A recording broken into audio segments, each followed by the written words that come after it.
અંદર આપણે નાખી દઈ નમક અને હળદર. તો આપણે આ ગઈકાલે સુકાવ્યા હતા, તો જો કેટલા આમ સુકાઈ ગયા છે. ગોળ કેરી અને ખાટા અથાણા માટે અહીં મેં થોડાક મોટા કટકા તૈયાર કરી લીધા. તો હવે આ છે ને આપણે આ ફેંકવાના નથી, છિલકા અને સુકાવી નાખશું. નમસ્કાર મિત્રો, કેમ છો આપ સૌને? જય સ્વામિનારાયણ, જય લક્ષ્મીનારાયણ, જય જિનેન્દ્ર, જય હાટકેશ, જય જલારામ, જય દ્વારકાધીશ અને જય માતાજી મહાદેવ હર. મિત્રો વાગ્યા છે 11. આજે કામ કરીને ફ્રી થતાં ટાઈમ થઈ ગયો, મોડું થઈ ગયું. ધીમે ધીમે તો 11 વાગે કામ કરી લીધું. રોજ એક નવું કામ કાઢીએ. એટલે ગઈકાલે આપણે આમચૂર પાવડર માટે થોડાક કેરી કાપીને સુકાવી. આજે એમ થાય છે હજી થોડીક કરી લઉં, સાંકડું કરી દીધી બધું ધોઈને. એમ થાય છે કે હજી થોડુંક આમચૂર માટે નાખી દઉં, કંઈ કે સુકાઈને પછી થોડુંક થઈ જાય. એટલે તો એ માટે કરું છું તૈયારી. ચૂંદો પણ બનાવ્યો, પણ એ બધી રેસીપી સળગ આપીશ, બ્લોગમાં નહીં આપું. કે બ્લોગમાં આપીશ તો એક દિવસ સુકાવાનું ને એક દિવસ કાપવાનું ને 4 બ્લોગ જુઓ ત્યારે એક રેસીપી પૂરી થાય. એટલે આપણે એવું નહીં કરીએ, દર વખતે આપી છે એ રીતે આપશું. પણ ગઈકાલે કર્યું અને આજે પણ તૈયારી કરવી છે. તે પહેલાં આપણે સુવિચાર લઈ લઈએ અને પછી અથાણાની કામગીરીમાં પડીએ આપણે. તો મિત્રો આજના સુવિચારની વાત કરીએ તો એમ કહેવાય કે ઘણા લોકો પોતાને ખૂબ બુદ્ધિશાળી સમજે છે. પોતાને બુદ્ધિશાળી સમજવામાં વાંધો નહીં, પણ સામેવાળાને મગજ વગરના સમજે, અકલ વગરના. એમને ખ્યાલ નથી હોતો કે મને મગજ આપ્યું છે એટલું ને એટલું મગજ ભગવાને સામેવાળા વ્યક્તિને આપ્યું છે. ફરક માત્ર એટલો છે કે તેઓ બુદ્ધિનું પ્રદર્શન નથી કરતા.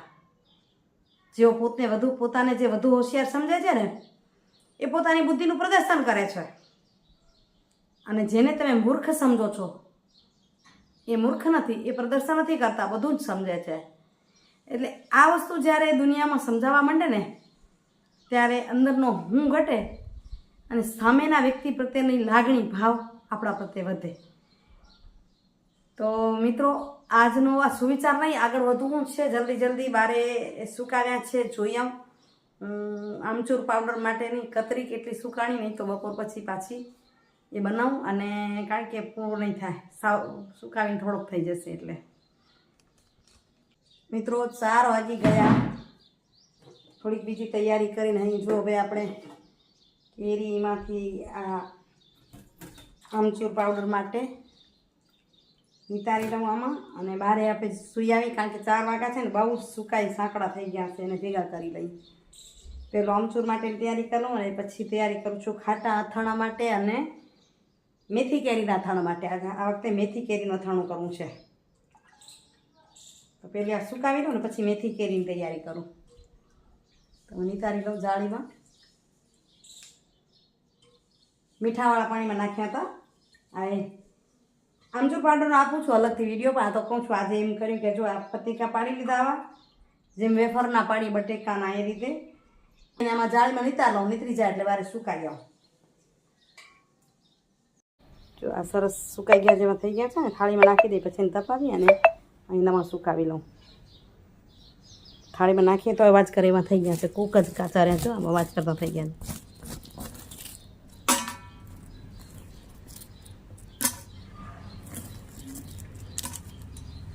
તો મિત્રો આમચૂર પાવડર માટેનું આપણે સુકાવી આવી અને હવે કરું અહીંયા બીજી તૈયારી. આજે આપણે બનાવવાના છીએ મેથી કેરીનું અથાણું અને બીજું ખાટું અથાણું કેરીનું ને ગોળ કેરીનું. ગુંદા મળી જાય તો ગુંદાનું અથાણું બનાવવું છે, પણ હું એવી છું ને, વેચાતી લેવા કરતાં વાડીનું મળે. જો કેરી પણ વાડીએથી લઈ આવી હતી, એ રીતે ક્યાંય વાડીનું ગામડામાંથી મળશે તો ગુંદા કેરીનું બનાવશું આપણે અથાણું. ભરેલા ગુંદાની એવી ઈચ્છા છે. ભરેલા ગુંદા બહુ જ ભાવે ને બહુ સરસ પણ થાય.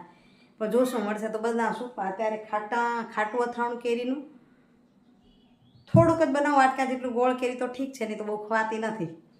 અને બીજું બનાવવું છે મેથી કેરીનું. તો એની માટે છોલવાની તૈયારી કરું. પણ આ કોટલી એટલી નીકળી છે. આમચૂર પાવડર બનાવ્યો અને છૂંદો બનાવ્યો એની.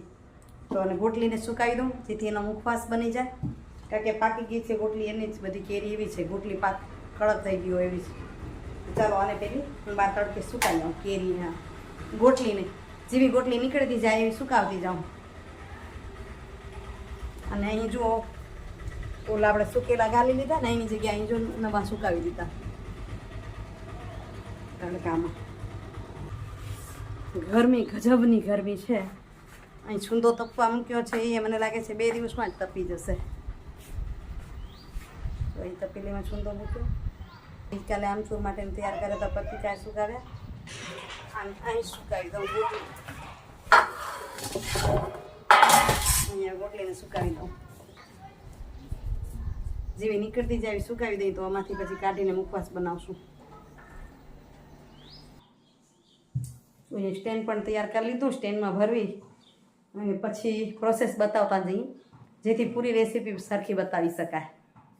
તો જુઓ આપણી થઈ ગઈ તૈયારી. આ કટકી કપાઈ ગઈ. કેરી મેથીના અથાણા માટે અને ગોળ કેરી અને ખાટા અથાણા માટે અહીં મેં થોડાક મોટા કટકા તૈયાર કરી લીધા.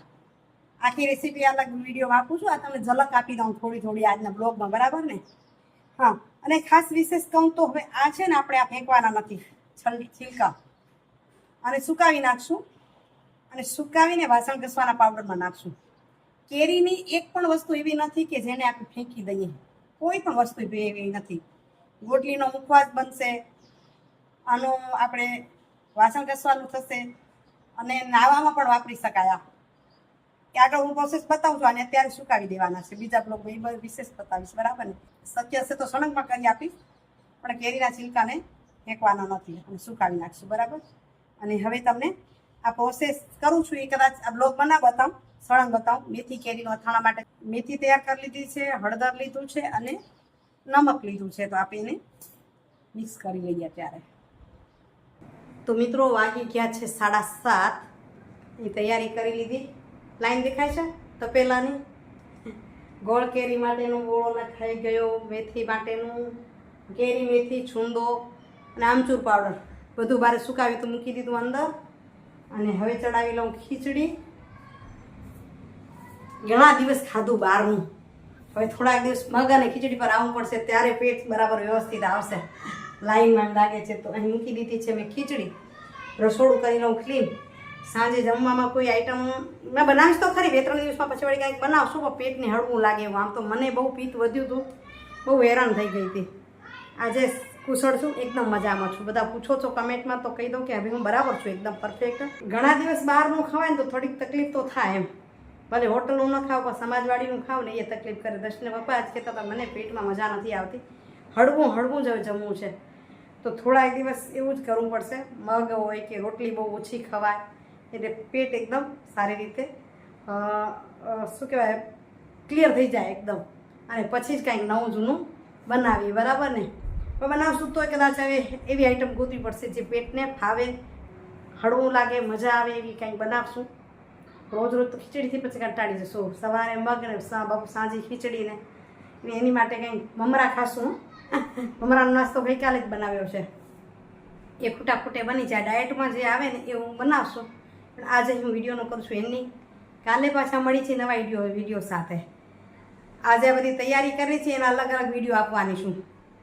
પૂરી રેસીપી સળંગ આપું ને તો તમને બનાવવામાં સરળ રહે, નહીં તો 2-4 બ્લોગ ગોતવા પડે, એવું ન કરવું પડે એટલા માટે. તો ચાલો મિત્રો, અહીં વિડીયોનું કરી એન્ડિંગ. કાલે મળીએ પાછા નવા ઇન્ટરેસ્ટિંગ વિડીયો સાથે. આજનો વિડીયો આશા રાખું છું કે તમને ગમ્યો હશે, અને ગમ્યો હોય તો લાઈક કરી થોડોક વધુ શેર કરો. જોઈ લો છો પણ શેર નથી કરતા, તો આશા રાખીશ કે જે કોઈ જુઓ છો એ સગા સંબંધી મિત્ર વર્તુળમાં શેર કરો. તો આવજો મિત્રો. જય જય ગરવી ગુજરાત, જય ભારત અને જય હિન્દ, જય દ્વારકાધીશ. Bye bye.